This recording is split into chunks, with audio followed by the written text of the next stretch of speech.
beberapa skenario untuk, ketika saham, CDI sama Coin to Listing. Waktu itu yang kita informasikan ada 3 skenario nih my friends. Yang pertama adalah di hari pertama itu nggak naik, tapi naiknya itu sedikit. Dan ini yang pada saat itu kita bilang bahwa ini adalah skenario yang sangat sangat sangat tidak mungkin terjadi. Tapi tetap, ya namanya skenario kan harus ada ya. Terus yang kedua, dia naik tapi dengan nilai transaksi yang luar biasa besar. Jadi, si CDI atau koin itu mengalami kenaikan yang sangat-sangat signifikan, tapi diikuti dengan, volume yang sangat signifikan. Tapi ini tidak terjadi.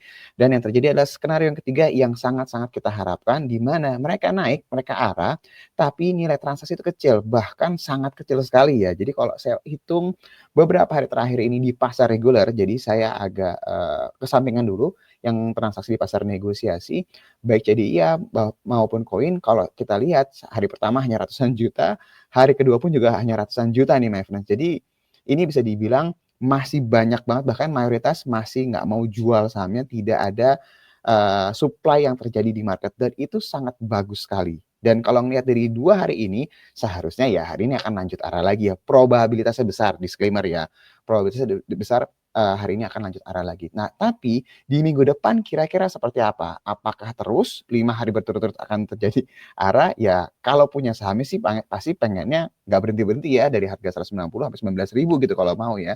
Tapi baik lagi kita coba realistis, apa sih yang mungkin terjadi? Oke, yang pertama untuk CDA, kalau misalnya my friends perhatiin, dia itu kan secara market cap nggak kecil ya. Jadi starting point-nya kan dari 20-an triliunan kan. Jadi ketika dia terus mengalami kenaikan, market cap-nya akan besar dan pasti akan mulai mempengaruhi pergerakan IHSG. Nah, ketika saham-saham yang market cap-nya besar, pertanyaannya adalah saham ini mau nggak, tanda kutip, masuk ke global index. Jadi kalau seandainya jadi ya seandainya ya, skenario itu dia pengen nanti ke depannya itu masuk ke MSCI, itu artinya di minggu depan seharusnya tidak boleh terus-terusan nih mengalami kenaikan. Entar dulu, jangan emosi dulu ya my friends ya kalau dengar saya ngomong kayak gini.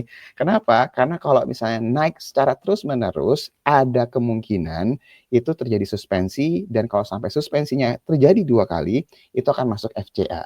Nah, FCA ini yang tidak boleh sampai terjadi karena MSCI udah kasih surat, saham-saham yang masuk FCA tidak akan dimasukkan dalam global index seperti MSCI dalam kurun waktu setahun. Nah, ini yang harus my friends perhatiin. Kalau seandainya nanti minggu depan tiba-tiba CDI-nya berhenti arahnya, ini kita ngomong apa adanya skenario mungkin terjadi ya.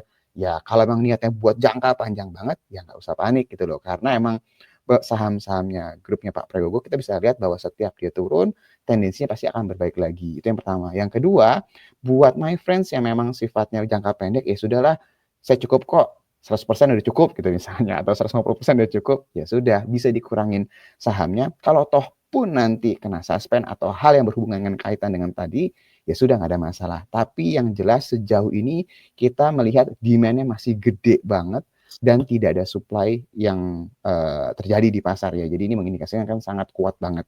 Itu buat CDI ya. Jadi kalau dia mau masuk MSCI, seharusnya saham ini menghindari FCA.